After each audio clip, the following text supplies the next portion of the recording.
So we're in a very small hill town called Nevitikala, and we're a bit late for the market.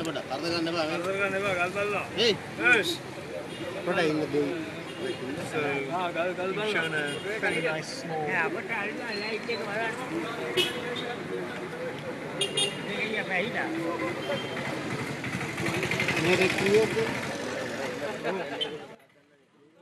Commonly, while looking at rough gem specimens on the streets in Sri Lanka, you really get to see many different types of material, from yellow glass, blue glass, a lot of quartz material that the miner might think is a yellow sapphire.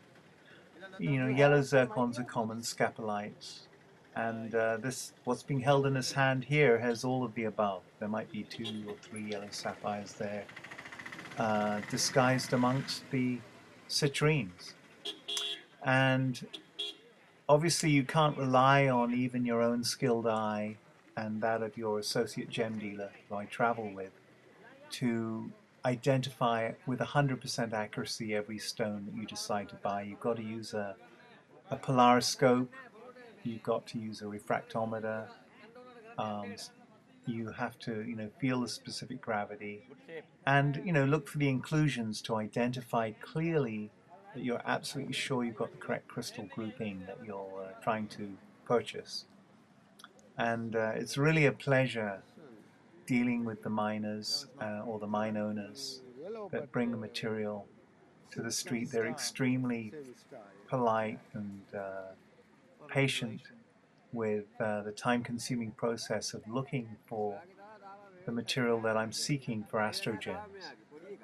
And primarily I buy on the street because it's 99% of the time in Thailand or India or even the USA, the yellow sapphire material has been heat treated. A lot of this material that we're looking at looks like it's a good deep yellow color, but in fact, because it's alluvial crystal specimens, the surface area is far more sort of like sandblasted, which makes the yellow sapphire look darker than it actually is in this video.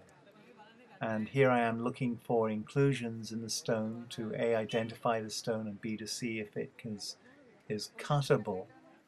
When you get a rough sapphire crystal that is fairly clean, might have an inclusion at one end and the other end, generally the faceting process will remove at least 65 to 75% of the material around the symmetrically cut gemstone. And so there's a lot of wastage, which I really don't like when I'm looking for material for navaratnas or ring stones. And we tend to specialize in irregularly cut stones to maximize the weight ratio from the rough, which brings the cost of the per carat price down. And here's a very attractive cornflower blue sapphire that I'm looking at.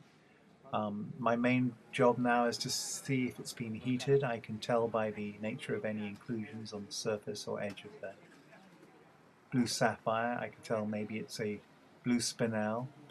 I hand it to Ratna, the man who's holding the stone right now with the glasses, and he is a gem dealer who I've traveled with many times in Sri Lanka, and we confer with each other. He's a specialist in the field. He knows very deeply the local indigenous crystal materials. And it would be foolhardy of me to not take advantage of his insights. And often I'm suspicious about a material, I'll hand it to him and he'll confirm with me straight away without any passing of what I think, and he'll say that it's glass, tumble polished, or tumble blasted, which can look very similar, or quartz, scapelite, seldom topaz, sometimes a yellowish beryl, not often. Zircons are common.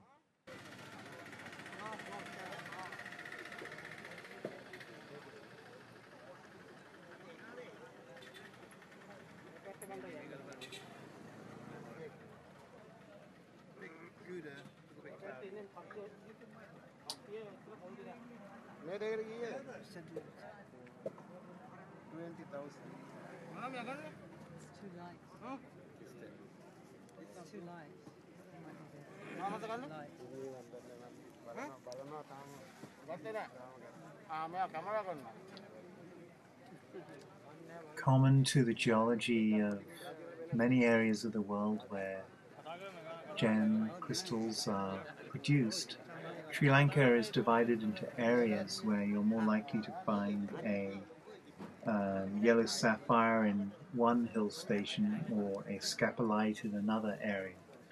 And as one travels from town to town, you commonly see more predominance of moonstone or dambarite, enstatite or sapphire being shown to you on certain streets than in other streets.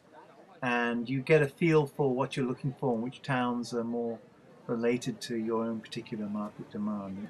The same would be true in Colombia, Madagascar, Thailand, or Burma, or even Australia. You know, in Queensland, New South Wales, what type of sapphires you're going to be looking for, or spinels, zircons, etc. It's really great. Karen's actually filming me with a 4G iPhone as we're doing this, and we had a lot of fun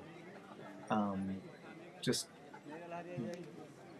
showing something that I've been doing for the last, well, I first visited Sri Lanka about 26 years ago, and it's a part of my life that I really, really love. Sri Lanka is a beautiful island. The people I find to be extremely sweet and good-natured, and the green forest that you see just in the background of this particular image in the top left-hand corner just is spellbindingly beautiful. And this town actually is literally a one-street town.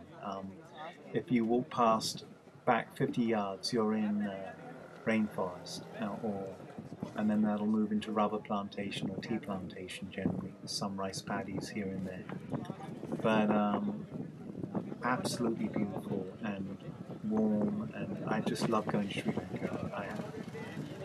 I often think I could live there, but in reality I probably couldn't.